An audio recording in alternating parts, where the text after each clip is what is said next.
इस सघन जंगल के बीच एक विशाल महल, और उस महल से तरह तरह के स्वादिष्ट भोजन की खुशबू आ रही है। आप मेरे राजा हैं और मैं आपकी दासी। आपको जो चाहिए वो सब कुछ मिलेगा। मूर्ख बालक, क्या तुझे पता नहीं?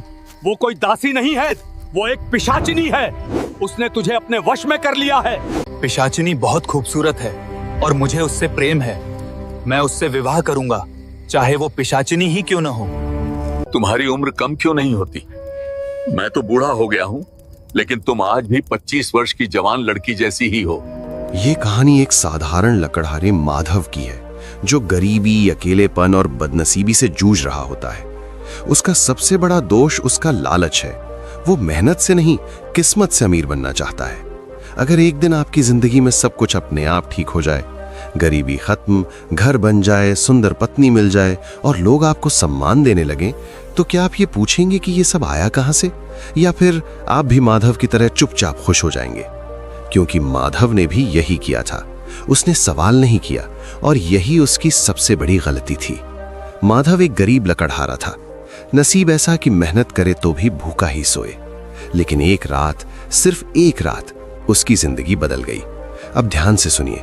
जिस औरत को माधव अपनी किस्मत समझ बैठा, वो औरत रात के अंधेरे में किसी इंसान की तरह सांस नहीं लेती थी। जिस घर में वो रहती थी, वहां समय रुक जाता था। जिस खाने को वो छू लेती थी, वो पेट नहीं, आत्मा भर देता था। और जिस आदमी को वो अपना बना लेती थी, वो आदमी धीरे धीरे जिंदा तो रहता था, पर इंसान नहीं रहता था। अब यहां रुकिए। आपको लग रहा होगा, ठीक है, ये एक डरावनी कहानी है। लेकिन नहीं, ये कहानी डर की नहीं है, ये कहानी लालच की है। क्योंकि इस कहानी में कोई अचानक हमला नहीं होता, कोई चीख चिल्लाहट नहीं होती। यहां मौत धीरे धीरे आती है, पहले सुख बनकर, फिर आदत बनकर, और अंत में सजा बनकर। माधव को भी शुरुआत में कुछ गलत नहीं लगा, क्योंकि आखिरी 10 मिनट में जो होगा वो सिर्फ माधव की जिंदगी नहीं बदलेगा, वो आपको भी अपने फैसलों पर सोचने पर मजबूर कर देगा। चलिए अब कहानी शुरू करते हैं।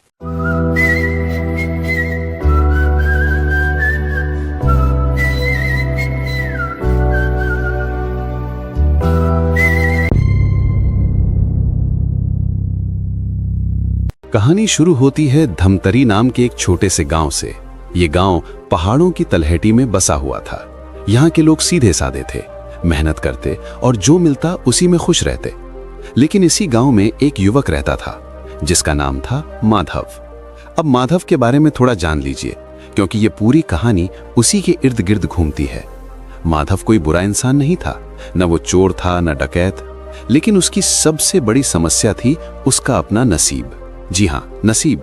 आप लोगों ने ऐसे लोग देखे होंगे जो मिट्टी को हाथ लगाएं तो वो सोना बन जाती है। लेकिन माधव अगर सोने को हाथ लगाता तो वो मिट्टी बन जाता था। वो जितनी मेहनत करता उसे उतना ही कम मिलता। वो लकड़हारा था, दिन भर जंगल में कुल्हाड़ी चलाता, पसीना बहाता। लेकिन शाम को जब लकड़ियां बेचने बाजार जाता तो या तो लकड़ियां गीली निकलती या दाम कम मिलते। उसके घर की हालत बहुत खस्ता थी। एक टूटी हुई झोपड़ी जिस पर बारिश में पानी टपकता और गर्मियों में धूप जलती। उसके साथ कोई नहीं था, ना माँ बाप, ना भाई बहन। वो नितांत अकेला था, और ये अकेलापन इंसान को अंदर से खोखला कर देता है। अब ध्यान दीजिएगा, जब इंसान अकेला होता है और गरीब भी होता है, तो उसके अंदर दो चीजें घर कर जाती हैं। पहली निराशा, और दूसरी अचानक अमीर बनने की चाहत। माधव के साथ भी यही हुआ। वो रोज रात को अपनी सूखी रोटी पानी में डुबोकर खाता और आसमान की तरफ देखकर भगवान को कोसता, हे ईश्वर, मेरे साथ ही ऐसा क्यों? मैंने क्या बिगाड़ा है तेरा? यही वो सोच थी जिसने उसके विनाश का दरवाजा खोला, शिकायत। जब हम अपने जीवन से शिकायत करने लगते हैं तो हम उन शक्तियों को न्योता देते हैं जो हमारी मजबूरी का फायदा उठाना जानती हैं। एक दिन की बात है, जेठ की दोपहरी थी। सूरज आग बरसा रहा था। माधव जंगल में लकड़ियां काटने गया था, लेकिन उस दिन उसका मन कहीं और था। उसे जल्दी ज्यादा पैसे कमाने थे, इसलिए वो जंगल के उस हिस्से में चला गया जहां गांव वाले जाने से मना करते थे। उस जगह का नाम था काली घाटी। गांव के बुजुर्ग कहते थे कि काली घाटी में पुराने जमाने के खंडहर हैं और वहां शाम ढलने के बाद इंसानों का जाना मना है। कहा जाता था कि वहां हवा भी अपना रास्ता भटक जाती है। लेकिन माधव, उसे तो बस सूखी और मोटी लकड़ियां चाहिए थी। उसने सोचा, अरे ये सब तो डराने वाली बातें हैं, मैं वहां जाऊंगा, अच्छी लकड़ी काटूंगा और शाम होने से पहले वापस आ जाऊंगा। ये उसकी पहली गलती थी। उसने बड़ों की चेतावनी को अनसुना कर दिया। याद रखिएगा, जब हम बड़ों की बनाई हुई सीमाओं को लांघते हैं तो सुरक्षा का घेरा टूट जाता है। काली घाटी में माधव घुस गया। वहां लकड़ियां तो बहुत थीं। उसने खुशी खुशी लकड़ियां काटनी शुरू की। उसे समय का होश ही नहीं रहा। उसका ध्यान बस इस बात पर था कि आज तो चांदी हो गई, आज तो बहुत पैसा मिलेगा। काम करते करते कब शाम हो गई उसे पता ही नहीं चला। और तभी मौसम बदला। अचानक काले बादल घिराए। ऐसी आंधी चली कि बड़े बड़े पेड़ भी कांपने लगे। दिन का उजाला पल भर में रात के अंधेरे में बदल गया। माधव घबरा गया। उसने लकड़ियों का गट्ठर सिर पर रखा और वापस गांव की तरफ भागा। लेकिन यहाँ एक पेंच था। जंगल का रास्ता जो उसे अपनी हथेली की तरह याद था, अचानक उसे अनजाना लगने लगा। वो जिस पगडंडी पर भी जाता वो आगे जाकर बंद मिलती या झाड़ियों में गुम हो जाती। वो रास्ता भटक चुका था। अब आप सोच रहे होंगे कि ये सिर्फ एक संयोग था। जी नहीं, काली घाटी अपना असर दिखा रही थी। ये भटकाव कुदरती नहीं था, ये एक जाल था। माधव थककर चूर हो गया। बारिश मूसलाधार शुरू हो गई। ठंड उसके हड्डियों तक पहुंचने लगी। वो एक बड़े बरगद के पेड़ के नीचे दुबक कर बैठ गया। उसे लगा कि आज की रात शायद उसकी आखिरी रात होगी। जंगली जानवर उसे खा जाएंगे या ठंड उसे मार देगी। तभी उसे खुशबू आई। अब जरा गौर कीजिएगा, जंगल में बारिश की खुशबू होती है, गीली मिट्टी की खुशबू होती है, सड़े हुए पत्तों की गंध होती है। लेकिन माधव को जो खुशबू आई वो पकवानों की थी। देसी घी, भुने हुए मसालों और मीठे की खुशबू। भूखे पेट में जब भोजन की सुगंध जाती है तो इंसान का दिमाग काम करना बंद कर देता है। माधव की नाक उस खुशबू के पीछे पीछे चलने लगी। उसने सोचा, इस घने जंगल में इतनी रात को पकवान कौन बना रहा होगा। तर्क कहता था कि ये खतरा है, लेकिन उसकी भूख कह रही थी कि ये मौका है। वो उस दिशा में बढ़ा, झाड़ियों को हटाते हुए, कांटों की परवाह किए बिना। और फिर उसकी आंखों के सामने जो नजारा आया उसने उसे पत्थर का बना दिया। वहां उस घने जंगल के बीचों बीच एक पुरानी हवेली खड़ी थी। ये कोई खंडहर नहीं था, ये एक आलीशान हवेली थी। उसके झरोखों से सुनहरी रोशनी छन छन कर बाहर आ रही थी। अंदर से वीणा बजने की मधुर आवाज आ रही थी। एक पल के लिए माधव को लगा कि वो सपना देख रहा है। ये हवेली यहाँ कैसे आई? दिन में तो मैंने यहाँ सिर्फ झाड़ झंखाड़ देखा था। उसने मन में सोचा, यहाँ माधव को रुक जाना चाहिए था। उसे उल्टे पांव भाग जाना चाहिए था, क्योंकि जो चीज असंभव लगे वो अक्सर एक छल होती है। लेकिन हाय रे किस्मत और हाय रे भूख, माधव के कदम उस हवेली के बड़े दरवाजे की तरफ बढ़ गए। दरवाजा हल्का सा खुला हुआ था। माधव ने संकोच करते हुए आवाज लगाई, कोई है? मैं रास्ता भटक गया हूँ, क्या मुझे थोड़ी जगह मिलेगी? उसकी आवाज हवेली के सन्नाटे में गूंज गई। कोई जवाब नहीं आया, बस अंदर से आती वो खुशबू और तेज हो गई। माधव ने दरवाजा धक्का देकर खोला और अंदर कदम रख दिया। अंदर का नजारा बाहर से भी ज्यादा चौंकाने वाला था। सामने एक बड़ा सा हॉल था। जमीन पर मखमली कालीन बिछे थे। दीवारों पर मशारे जल रही थी, जिनसे अजीब सी नीली और सुनहरी रोशनी निकल रही थी। लेकिन सबसे अजीब बात क्या थी जानते हैं? वहाँ कोई नहीं था। हवेली पूरी तरह खाली थी। न कोई पहरेदार, न कोई नौकर, न कोई मालिक। बस बीच में एक बड़ा सा बाजोट यानी चौकी रखा था और उस पर चांदी की थालियों में 56 भोग सजे हुए थे। गर्मा गर्म पूरियां, तरह तरह की सब्जियां, खीर, मिठाइयां, भाप अभी भी निकल रही थी। माधव की आंखें फटी की फटी रह गईं। उसने अपनी पूरी जिंदगी में ऐसा खाना नहीं देखा था। खाना तो दूर, सूंघा तक नहीं था। उसने इधर उधर देखा। कोई है? उसने फिर पूछा। फिर भी खामोशी। माधव के सब्र का बांध टूट गया। उसने सोचा, शायद भगवान ने मेरी सुन ली, शायद ये मेरी ही किस्मत का खाना है। ये सोच इंसान की सबसे बड़ी भूल होती है, ये मानना कि बिना दिए कुछ मिल सकता है। माधव बैठ गया और पागलों की तरह खाना शुरू कर दिया। वो खाता गया। स्वाद ऐसा कि जो भी एक कौर खाए वो अपनी सुध बुध खो बैठे। पेट भर गया लेकिन नीयत नहीं भरी। जब वो खाकर पानी पीकर तृप्त होकर पीछे हटा तब उसे एक आवाज सुनाई दी। छन छन छन, पायल की आवाज, बहुत ही मीठी, बहुत ही नशीली। माधव चौंक कर खड़ा हो गया। सामने सीढ़ियों से एक युवती उतर रही थी। अब मैं आपको उस युवती के बारे में बताता हूँ। वो इतनी सुंदर थी कि उसे देखकर कोई भी कह दे कि ये इस दुनिया की तो नहीं हो सकती। उसका रंग दूध जैसा गोरा, आंखें हिरनी जैसी बड़ी और बाल ऐसे जैसे सावन की काली घटा। उसने लाल रंग का जोड़ा पहन रखा था और गहनों से लदी हुई थी। माधव उसे देखता ही रह गया। एक साधारण लकड़हारा और सामने स्वर्ग की अप्सरा जैसी स्त्री। वो युवती धीरे धीरे चलकर माधव के पास आई। उसके चेहरे पर एक मुस्कान थी, लेकिन वो मुस्कान आंखों तक नहीं पहुंच रही थी। होठ मुस्कुरा रहे थे पर आंखें एकदम स्थिर थीं, जैसे किसी गहरे पानी की झील। माधव हड़बड़ा गया। माफ करना देवी जी, मैं भटक गया था।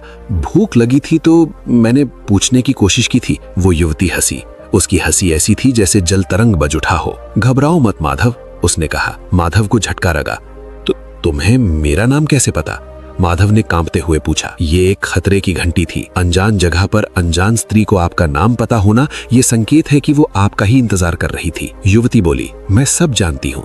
तुम बहुत दुखी हो, है ना? तुम गरीबी से थक चुके हो, तुम अकेलेपन से तंग आ चुके हो। माधव की आंखों में आंसू आ गए। किसी ने पहली बार उसके दर्द को पहचाना था। वो भूल गया कि वो कहाँ है।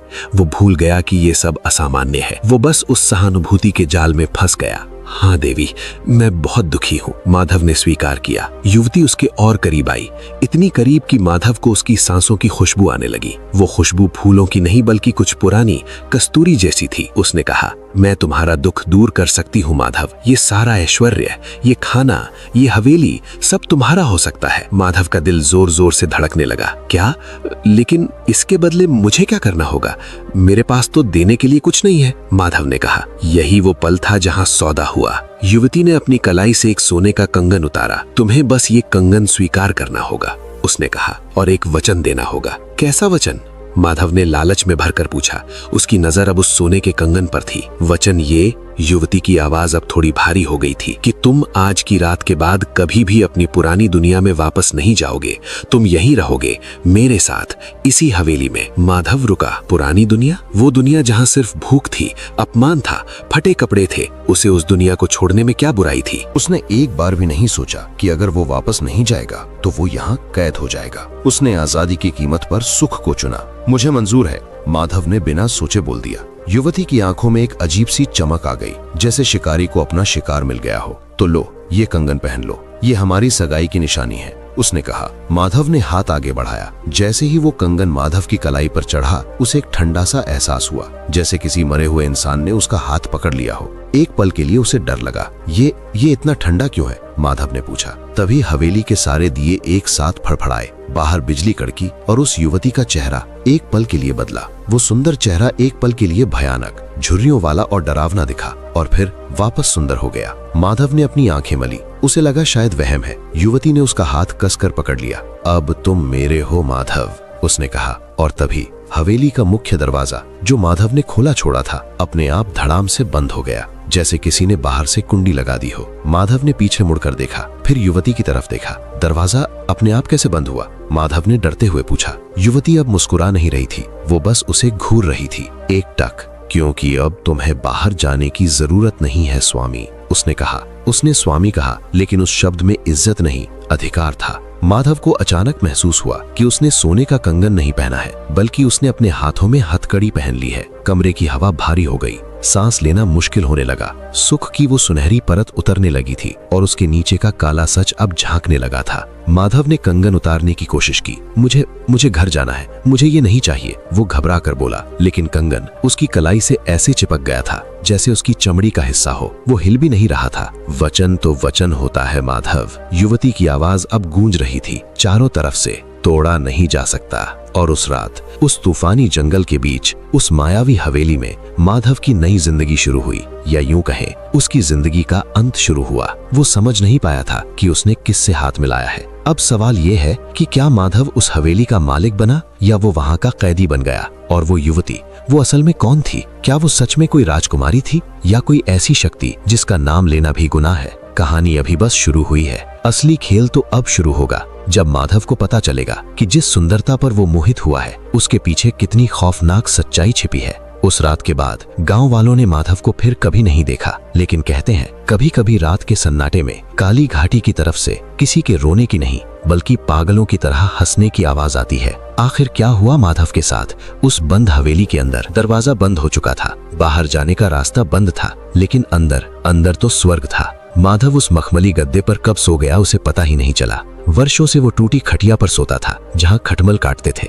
आज रेशम के बिस्तर पर उसे ऐसी नींद आई जैसे वो माँ की गोद में हो। जब उसकी आंख खुली तो सुबह हो चुकी थी, लेकिन ये सुबह आम सुबह जैसी नहीं थी। कमरे में सूरज की सीधी धूप नहीं आ रही थी, बल्कि एक भीनी भीनी सुनहरी रोशनी थी। कहीं से कोयल के कूकने की आवाज आ रही थी। माधव हड़बड़ा कर उठा। उसने सोचा क्या वो सब सपना था। उसने अपनी कलाई देखी, वो सोने का कंगन वहीं था, चमक रहा था। इसका मतलब सपना नहीं था, सब सच था। तभी कमरे का दरवाजा खुला। वही सुंदरी, वही रहस्यमयी युवती अंदर आई। आज उसने पीले रंग के वस्त्र पहने थे और हाथों में फूलों की थाली थी। उसके चेहरे पर एक ताजगी थी, ऐसी ताजगी जैसे सुबह की ओस में होती है। उसने मुस्कुराते हुए कहा, उठ गए माधव, चलो स्नान कर लो। अब यहाँ एक अजीब बात हुई। स्नान कराने के लिए 2 सेवक आए। ये दोनों सेवक बहुत बूढ़े थे। उनकी कमर झुकी हुई थी, बाल सफेद थे और चेहरे पर झुर्रियों का जाल था। लेकिन अजीब बात ये थी कि उनकी आंखों में कोई भाव नहीं था, एकदम पथराई हुई आंखें, जैसे वो इंसान नहीं बल्कि मांस और हड्डियों से बनी कठपुतलियां हो। माधव ने उनसे कुछ पूछने की कोशिश की, काका ये कौन सी जगह है, आप लोग कब से यहाँ हैं? लेकिन सेवकों ने कोई जवाब नहीं दिया। उन्होंने होंठ तक नहीं हिलाए, बस चुपचाप अपना काम करते रहे। उन्होंने माधव को सुगंधित तेल लगाया, इत्र से नहलाया। जब माधव नहा धोकर रेशमी कपड़े पहनकर आईने के सामने खड़ा हुआ तो वो अपनी चीख रोकने के लिए मुंह पर हाथ रख बैठा। ये मैं हूं? उसने खुद से पूछा। सामने आईने में वो गरीब, मैला कुचैला लकड़हारा नहीं खड़ा था। सामने एक राजकुमार खड़ा था। सांवला रंग अब निखर कर कुंदन जैसा हो गया था। आंखों में एक तेज था, शरीर पर राजसी कपड़े थे। गरीबी का हर निशान मिट चुका था। यही माया है दोस्तों। माया सबसे पहले आपकी पहचान मिटाती है। वो आपको वो दिखाती है जो आप देखना चाहते हैं। माधव खुश हो गया, बहुत खुश। उसने सोचा, भाड़ में गई दुनिया, भाड़ में गया वो गांव, असली जिंदगी तो ये है। वो भोजन कक्ष में गया। वहां फिर से वही दावत सजी थी। वो सुंदरी उसके पास बैठी और उसे अपने हाथों से खिलाने लगी। एक निवाला माधव के मुंह में और एक मीठी बात उसके कान में। तुम कितने सुंदर हो माधव, तुम्हें तो राजा होना चाहिए था। मैं तुम्हारी ही दासी हूं। ये बातें जहर थीं, मीठा जहर। माधव का अहंकार 7वें आसमान पर पहुंच गया। उसे लगने लगा कि वो सच में कोई बहुत खास इंसान है। दिन बीतते गए या शायद महीने। उस हवेली में समय का पता ही नहीं चलता था। वहां ना कभी रात गहरी होती थी, ना कभी दोपहर की धूप चुभती थी। बस एक सुहाना मौसम बना रहता था। माधव पूरी तरह से उस औरत के वश में हो चुका था। वो जो कहती माधव वही करता। अगर वो कहती दिन है तो माधव कहता दिन है। अगर वो कहती रात है तो माधव कहता रात है। उसका अपना दिमाग, अपनी सोच सब उस हवेली की दीवारों में कैद होकर रह गई थी। और फिर वो घड़ी आई जिसका उस औरत को इंतजार था। एक शाम जब माधव और वो सुंदरी बगीचे में बैठे थे, सुंदरी अचानक उदास हो गई। उसने अपनी आंखों से नकली आंसू गिराए। माधव तड़प उठा। क्या हुआ? तुम रो क्यों रही हो? मुझसे कोई गलती हुई क्या? माधव ने पूछा। सुंदरी ने माधव का हाथ अपने हाथों में लिया। उसके हाथ आज भी उतने ही ठंडे थे। उसने कहा, माधव, हम एक दूसरे से बहुत प्यार करते हैं, लेकिन हमारा मिलन अधूरा है। अधूरा? क्यों? माधव हैरान था। क्योंकि हमारे इस रिश्ते को किसी बड़े बुजुर्ग का आशीर्वाद नहीं मिला है, सुंदरी ने सिसकते हुए कहा। माधव ने सोचा, ये तो छोटी सी बात है, तो बताओ किसे बुलाना है, मैं अभी ले आता हूं, माधव ने जोश में कहा। सुंदरी की आंखों में एक चमक आई, वही शिकारी वाली चमक। उसने कहा, तुम्हारे गांव के पास वो जो भैरव पहाड़ी है ना? माधव चौंक गया। हाँ, वहां तो सोमेश्वर बाबा रहते हैं, बहुत बड़े तांत्रिक हैं। सुंदरी ने कहा, हाँ वही सोमेश्वर बाबा, मुझे उनका आशीर्वाद चाहिए। मैंने सुना है वो बहुत ज्ञानी है। अगर वो एक बार यहाँ आ जाएं और हमारे सिर पर हाथ रख दें तो मैं हमेशा के लिए तुम्हारी हो जाऊंगी। फिर कोई शक्ति हमें अलग नहीं कर पाएगी। अब जरा सोचिए, एक ऐसी रहस्यमयी औरत जिसके पास अपार शक्तियां हैं, वो एक गांव के बाबा का आशीर्वाद क्यों चाहेगी? सीधा सा जवाब था, खतरा। शायद वो बाबा उसके लिए खतरा थे, या शायद उसे उन बाबा की किसी शक्ति की जरूरत थी। लेकिन माधव की बुद्धि पर तो पत्थर पड़ चुके थे। उसे तो बस उस सुंदरी की खुशी चाहिए थी, बस इतनी सी बात। माधव हंसा। अरे बाबा तो मुझे बचपन से जानते हैं, मैं उन्हें अभी जाकर ले आता हूँ। सुंदरी ने कहा, लेकिन एक शर्त है माधव। कैसी शर्त? तुम उन्हें ये नहीं बताओगे कि तुम उन्हें कहाँ ला रहे हो, और ना ही तुम उन्हें मेरे बारे में कुछ बताओगे। बस कहना कि एक जरूरी पूजा के लिए चलना है। अगर तुमने सच बताया तो ये हवेली, मैं और ये सब सुख हमेशा के लिए गायब हो जाएगा। धमकी साफ थी, सुख खोने का डर। माधव ने तुरंत कसम खाई, मैं वादा करता हूं, मैं उन्हें कुछ नहीं बताऊंगा, बस किसी तरह उन्हें यहां ले आऊंगा। सुंदरी मुस्कुराई, मुझे तुम पर भरोसा है। उसने माधव को खड़ा किया। जाओ माधव, अभी जाओ और जल्दी वापस आना। लेकिन रास्ता? मैं तो रास्ता भूल चुका हूं, माधव ने कहा। सुंदरी ने अपनी लाल रंग की चुनरी उतारी। उस चुनरी में से एक अजीब सी महक आ रही थी। ये चुनरी ओढ़ लो, उसने कहा, ये तुम्हें सही जगह पहुंचा देगी। और जब बाबा मिल जाएं, तो गांव के बाहर वाले बरगद के पेड़ के नीचे आकर 3 बार ताली बजाना, मैं तुम्हें वापस ले आऊंगी। माधव ने वो चुनरी अपने ऊपर डाल ली। जैसे ही रेशमी कपड़ा उसके चेहरे पर पड़ा, सब कुछ काला हो गया। उसे लगा जैसे उसका शरीर हवा में उड़ रहा है। एक तेज चक्कर आया, उसका सिर घूमने लगा, कानों में हवा की साएं साएं गूंजने लगी और फिर धड़ाम वो जमीन पर गिरा, कठोर पथरीली जमीन। माधव ने हड़बड़ाकर चुनरी हटाई और अपनी आंखें खोली। वो अपने गांव के बाहर नदी के किनारे उसी पुराने बरगद के पेड़ के नीचे पड़ा था। आसमान में चांद चमक रहा था। रात का समय था। हवा में वही जानी पहचानी गांव की गंध थी, गोबर और गीली मिट्टी की। माधव खड़ा हुआ। उसने अपने कपड़े देखे। अरे ये क्या? उसके रेशमी लाजसी कपड़े गायब थे। वो फिर से अपने उन्हीं फटे पुराने मैल से भरे कपड़ों में था। उसकी कलाई का सोने का कंगन भी गायब था। उसे एक पल के लिए धक्का लगा। क्या वो सब सपना था? क्या हवेली, वो खाना, वो सुंदरी सब झूठ था? लेकिन फिर उसे याद आया, सुंदरी ने कहा था, जब तक तुम बाबा को नहीं लाते तब तक ये सब अदृश्य रहेगा। उसे लगा कि ये एक परीक्षा है। मुझे बाबा को लाना होगा, तभी मुझे मेरा राजकुमार वाला रूप वापस मिलेगा। माधव ने मनी मन तय किया। वो गांव की तरफ बढ़ा। गांव शांत था, सब सो रहे थे। माधव के कदम तेजी से सोमेश्वर बाबा के आश्रम की तरफ बढ़ रहे थे, लेकिन उसे यह नहीं पता था कि उसके साथ कुछ बहुत अजीब हो चुका है। रास्ते में कुत्ता बैठा था। जैसे ही माधव उसके पास से गुजरा, कुत्ता भौंका नहीं। कुत्ता सोया भी नहीं था, वो जाग रहा था, लेकिन उसने माधव की तरफ देखा तक नहीं, जैसे माधव वहां हो ही नहीं। माधव को अजीब लगा, पर उसने नजरअंदाज किया। वो आगे बढ़ा। सामने से गांव का चौकीदार आ रहा था, लालटेन लिए। माधव ने सोचा कि छुप जाऊं, कहीं वो सवाल ना पूछे कि इतनी रात को कहां जा रहे हो। लेकिन इससे पहले कि माधव छुपता, चौकीदार सीधा उसकी तरफ आया। माधव डर गया, अब तो पकड़ा गया। लेकिन ये क्या? चौकीदार रुका नहीं, वो सीधा चलता रहा और माधव के शरीर के आर पार निकल गया। जी हां, आपने सही सुना, चौकीदार माधव से टकराया नहीं, बल्कि धुएं की तरह उसके अंदर से गुजर गया। चौकीदार को बस हल्की सी सिहरन हुई। उसने अपनी शॉल ठीक की और बड़बड़ाया, आज ठंड बहुत है, और आगे बढ़ गया।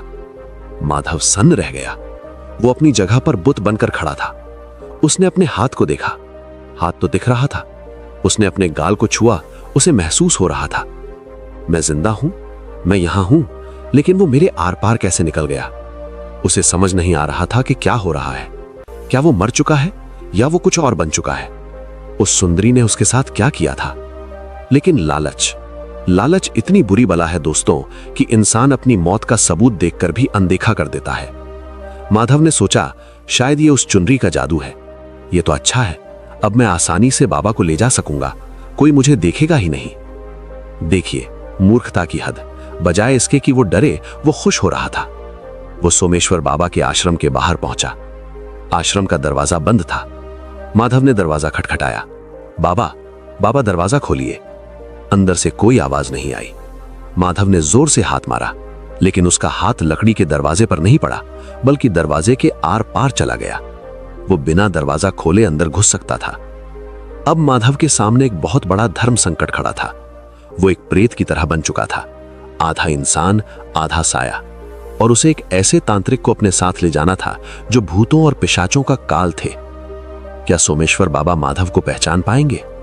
क्या वो उस सुंदरी की चाल को समझ पाएंगे? और सबसे बड़ा सवाल, माधव जो अब ना इंसान है न पूरी तरह भूत, क्या वो कभी अपनी असली दुनिया में वापस लौट पाएगा? माधव ने आश्रम के आंगन में कदम रखा। सामने धूनी जल रही थी। सोमेश्वर बाबा ध्यान में बैठे थे। उनकी पीठ माधव की तरफ थी। तभी बिना मुड़े बाबा की गंभीर और कड़क आवाज गूंजी, रुक जा वहीं मूर्ख। आवाज में इतनी शक्ति थी कि माधव के कदम वहीं जम गए। बाबा ने धीरे से अपनी आंखें खोली। किसका संदेशा लाया है तू, और अपनी आत्मा को किस खूंटे से बांधाया है? माधव कांप उठा। बाबा को पता चल गया था, लेकिन असली खेल तो अब शुरू होना था, क्योंकि माधव सिर्फ एक संदेशवाहक नहीं था, वो एक चारा था। एक ऐसा चारा जिसे शेर के मुंह में डाला गया था ताकि शिकारी उसे पकड़ सके। क्या सोमेश्वर बाबा माधव को बचाएंगे, या माधव खुद उनका काल बनकर आया है।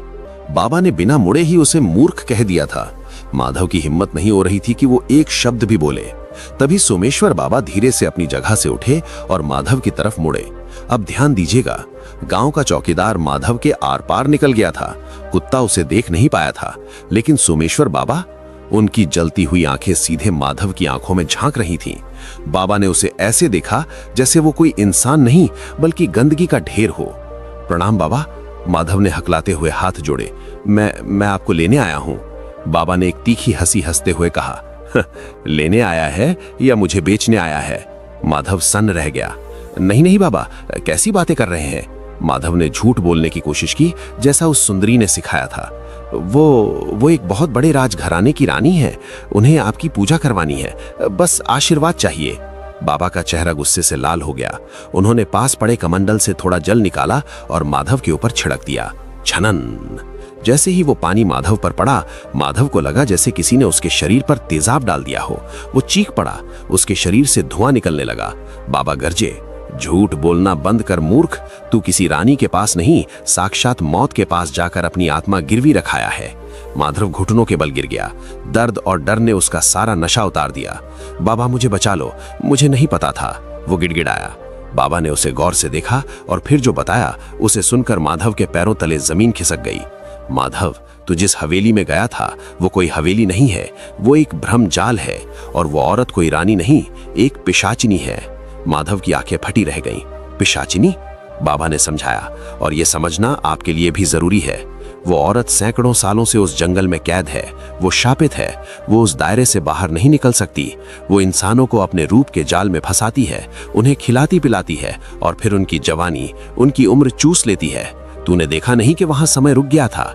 माधव को याद आया, हाँ, वहां दिन और रात का पता ही नहीं चलता था। बाबा ने आगे कहा, तुझे पता है तुझे यहाँ क्यों भेजा गया है? माधव ने ना में सिर हिलाया। नहीं। बाबा ने गंभीर स्वर में कहा, क्योंकि उसे मुक्ति चाहिए। वो चाहती है कि मैं वहां आऊं। मेरी तंत्र विद्या, मेरा खून, उसका इस्तेमाल करके वो उस जंगल की कैद से आजाद होना चाहती है। अगर वो आजाद हो गई माधव, तो वो सिर्फ तुझे नहीं पूरे गांव को खा जाएगी, और तू उसका दलाल बनकर आया है। माधव को अपनी गलती का एहसास हुआ। उसके लालच ने सिर्फ उसे ही नहीं, सबको खतरे में डाल दिया था। अब क्या होगा बाबा? मैं तो फंस गया हूं। मेरे हाथ में वो कंगन है, मैं चाहकर भी उससे दूर नहीं हो सकता। माधव रोने लगा। सोमेश्वर बाबा कुछ देर शांत रहे। वो धुनी की राख को कुरेदते रहे। फिर उन्होंने एक गहरी सांस ली। रास्ता एक है माधव, बाबा बोले, लेकिन वो रास्ता आग के दरिया से होकर गुजरता है। जरा सी चूक हुई तो तेरी आत्मा अनंत काल तक उसी हवेली में भटकती रहेगी। मैं कुछ भी करने को तैयार हूं बाबा। माधव ने हाथ जोड़ लिए। बाबा ने उसे पास बुलाया। सुन, वो पिशाचिनी बहुत चालाक है। अगर मैं तेरे साथ गया तो वो सतर्क हो जाएगी। वो मुझ पर हमला कर देगी और अपनी माया से मुझे भी फंसा सकती है। इसलिए तुझे अकेले ही वापस जाना होगा। माधव का दिल बैठ गया। अकेले? वापस उसी डायन के पास? हाँ, बाबा ने दृढ़ता से कहा, लेकिन इस बार तू शिकार नहीं, शिकारी बनकर जाएगा। तुझे उसकी ताकत का स्रोत ढूंढना होगा। ताकत का स्रोत? माधव ने पूछा। वो क्या होता है? बाबा ने समझाया। हर मायावी शक्ति की जान किसी एक चीज में अटकी होती है। उस पिशाचिनी की जान उसकी उस लाल चुनरी में है जो वो हमेशा अपने पास रखती है। याद कर, जब उसने तुझे यहाँ भेजा था तो अपनी चुनरी उड़ाई थी ना? माधव ने सिर हिलाया। हाँ बाबा, बस वही उसकी शक्ति है। बाबा की आंखों में चमक आ गई। जब तक वो चुनरी उसके पास है वो अमर है। वो रूप बदल सकती है, गायब हो सकती है, लेकिन अगर वो चुनरी उससे अलग हो जाए तो वो एक साधारण प्रेत बनकर रह जाएगी जिसे मैं अपनी मुट्ठी में कैद कर सकता हूँ। योजना बहुत खतरनाक थी। माधव को वापस जाना था। उस पिशाचिनी को यह भरोसा दिलाना था कि बाबा आ रहे हैं और फिर मौका पाकर उसकी वो जादुई चुनरी चुरानी थी। लेकिन बाबा, मैंने डरते हुए पूछा, अगर उसे पता चल गया तो? बाबा ने अपने थैले से एक छोटी सी काले रंग की गोली निकाली। बाबा ने वो गोली माधव के हाथ में दी। जिस पल, मेरी बात ध्यान से सुन माधव, जिस पल तू उसकी चुनरी पर हाथ रखेगा उसी पल ये गोली अपने मुंह में डाल लेना। ये गोली तुझे अदृश्य कर देगी और तुझे सीधे मेरे पास खींच लाएगी। लेकिन याद रखना, तेरे पास सिर्फ एक मौका होगा। अगर तूने चुनरी पकड़ी और गोली खाने में देर कर दी तो वो तुझे भस्म कर देगी। माधव के पसीने छूट रहे थे। एक तरफ खाई, दूसरी तरफ कुआं। बाबा ने देखा कि माधव अभी भी डर रहा है। अचानक बाबा ने अपना हाथ उठाया और चटाक एक जोरदार थप्पड़ माधव के गाल पर मारा। यह थप्पड़ सजा नहीं थी, ये होश में लाने का तरीका था। डरना बंद कर, बाबा चिल्लाए। तूने लालच किया था ना, अब उस लालच की कीमत चुका। मर्द बन और जा। अगर तूने वो चुनरी नहीं चुराई तो वैसे भी तू मारा जाएगा। कम से कम लड़ते हुए मर। बाबा की मार और डांट ने माधव के अंदर सोई हुई हिम्मत जगा दी। मरना तो है ही, तो फिर कोशिश करके क्यों ना मरूं? मैं तैयार हूं बाबा, माधव ने कहा। बाबा ने उसे वो जादुई गोली दी और कहा, इस गोली को अपनी जीभ के नीचे दबा कर रखना, निगलना मत, जब समय आए तभी इस्तेमाल करना। माधव आश्रम से बाहर निकला। अब उसे वापस उसी बरगद के पेड़ के नीचे जाना था। रात गहरी हो चुकी थी, सन्नाटा और भी भयानक हो गया था। माधव बरगद के पेड़ के नीचे पहुंचा। उसने गहरी सांस ली। उसने याद किया कि सुंदरी ने क्या कहा था, 3 बार ताली बजाना। माधव ने अपने कांपते हाथों को उठाया। 1, ताली की आवाज गूंजी। 2, 3। जैसे ही तीसरी ताली बजी, हवा में एक भंवर उठा। वही खिंचाव महसूस हुआ। माधव का सिर चकराया और अगले ही पल धड़ाम वो फिर से उसी मखमली कालीन पर गिरा हुआ था, उसी भव्य हवेली के अंदर। सामने वही सुंदरी खड़ी थी। उसकी आंखों में बेताबी थी। उसने माधव को देखा, फिर उसके पीछे देखा, फिर उसने पूरे कमरे में नजर दौड़ाई। उसका चेहरा जो फूलों जैसा खिला हुआ था, अचानक सख्त हो गया। अकेले? उसने भारी आवाज में पूछा। बाबा कहाँ है? तुम उन्हें साथ क्यों नहीं लाए? माधव का दिल गले में आ गया। यह वो पल था जहां एक छोटी सी गलती उसकी जान ले सकती थी। उसे झूठ बोलना था, और ऐसा झूठ जिस पर एक सैकड़ों साल पुरानी डायन भरोसा कर ले। माधव खड़ा हुआ, कपड़े झाड़े और मुस्कुराने की कोशिश की। अरे मेरी रानी, गुस्सा क्यों करती हो? माधव ने बड़ी चतुराई से कहा। बाबा तो आ गए हैं, मैंने उन्हें हवेली के गुप्त दरवाजे पर ही छोड़ दिया है। क्यों? सुंदरी की भौहें तन गई। उन्हें अंदर क्यों नहीं लाए? माधव ने दिमाग लगाया। वो कह रहे थे कि ये जगह अपवित्र है, उन्हें पहले बाहर हवन करना होगा, इस जगह को बांधना होगा, तभी वो अंदर कदम रखेंगे। वो कह रहे थे कि अगर वो सीधे अंदर आए तो उनकी विद्या नष्ट हो जाएगी। माधव ने दांव खेल दिया था। अब ये देखना था कि पिशाचनी इस जाल में फंसती है या नहीं। सुंदरी कुछ पल के लिए चुप रही। वो माधव की आंखों में देख रही थी, जैसे उसका झूठ पकड़ने की कोशिश कर रही हो। माधव ने अपनी सांसें रोक ली। अगर उसने जान लिया कि माधव झूठ बोल रहा है तो खेल यहीं खत्म। धीरे धीरे सुंदरी के चेहरे का तनाव कम हुआ। वो मुस्कुराई। ओह, तो वो इतने ज्ञानी हैं, उसने कहा। ठीक है, अगर वो पूजा करना चाहते हैं तो करने दो, लेकिन उन्हें कहना कि सुबह होने से पहले अंदर आ जाएं। माधव ने राहत की सांस ली। हाँ, वो आ जाएंगे, माधव ने कहा। सुंदरी माधव के करीब आई और उसके गाल को सहलाया। तुम थक गए होगे माधव, आओ विश्राम करो। आज की रात हमारे लिए बहुत खास है। खास तो थी, लेकिन किसके लिए? माधव जानता था कि आज की रात उसे सोना नहीं है, उसे इंतजार करना है। इंतजार उस पल का जब ये डायन सोएगी या अपनी वो जादुई चुनरी उतारेगी। रात के दूसरे पहर का समय हुआ। हवेली में सन्नाटा छा गया। सुंदरी अपने कक्ष में सोने चली गई। माधव भी उसके साथ गया। वो लेटी और कुछ ही देर में उसकी सांसें गहरी हो गई। माधव ने अपनी आंखें खुली रखी। उसकी नजर कमरे में घूम रही थी। चुनरी, वो लाल रंग की चुनरी कहाँ है? उसने देखा। सुंदरी ने सोने से पहले वो चुनरी उतारी थी और उसे पलंग के पास एक ऊंचे खूंटे पर टांग दिया था। चुनरी हवा में हल्का हल्का लहरा रही थी, जबकि कमरे में कोई हवा नहीं थी। उस चुनरी में से एक लाल रंग की मध्यम रोशनी निकल रही थी। वही है उसकी जान, वही है उसकी शक्ति। माधव धीरे से बिस्तर से उठा। उसके दिल की धड़कन इतनी तेज थी कि उसे डर लग रहा था कि कहीं सुंदरी आवाज सुनकर जाग न जाए। वो दबे पांव खूंटे की तरफ बढ़ा। 1 कदम, 2 कदम, वो चुनरी के बिल्कुल पास पहुंच गया। उसने अपना हाथ बढ़ाया। उसकी उंगलियां चुनरी को छूने ही वाली थीं, तभी पीछे से एक आवाज आई, बहुत ही ठंडी और डरावनी आवाज। माधव, तुम क्या कर रहे हो? माधव का हाथ हवा में ही जम गया। खून उसकी नसों में जम गया। क्या वो जाग गई? क्या सब खत्म हो गया? उसने डरते डरते पीछे मुड़कर देखा। सुंदरी बिस्तर पर बैठी थी, लेकिन इस बार वो सुंदर नहीं थी।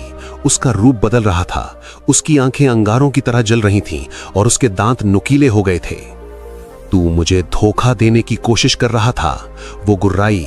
अब सवाल ये है, क्या माधव उस चुनरी को पकड़ने में कामयाब होगा या पिशाचिनी उसे उसी पल चीर कर रख देगी? बाबा की दी हुई गोली अभी भी माधव की जेब में थी, लेकिन क्या उसे इस्तेमाल करने का मौका मिलेगा? खतरा अब ठीक सामने खड़ा है, एक तरफ मौत, दूसरी तरफ जादुई चुनरी। माधव क्या करेगा? भागेगा या मुकाबला करेगा? जानने के लिए सुनते रहिए, अगला भाग आपके रोंगटे खड़े कर देगा। पार्ट 2 देखने के लिए कमेंट में पार्ट 2 जरूर लिखें। आपके कमेंट आते ही पार्ट 2 जल्दी ही अपलोड कर दिया जाएगा। और चैनल को सब्सक्राइब करें ताकि ऐसी कहानियां आप तक पहुंचती रहें। और हाँ, वीडियो को लाइक करना बिल्कुल न भूलें। क्या आपने कभी ऐसी कोई कहानी अपने दादा दादी से सुनी है? हमें कमेंट में जरूर बताइए।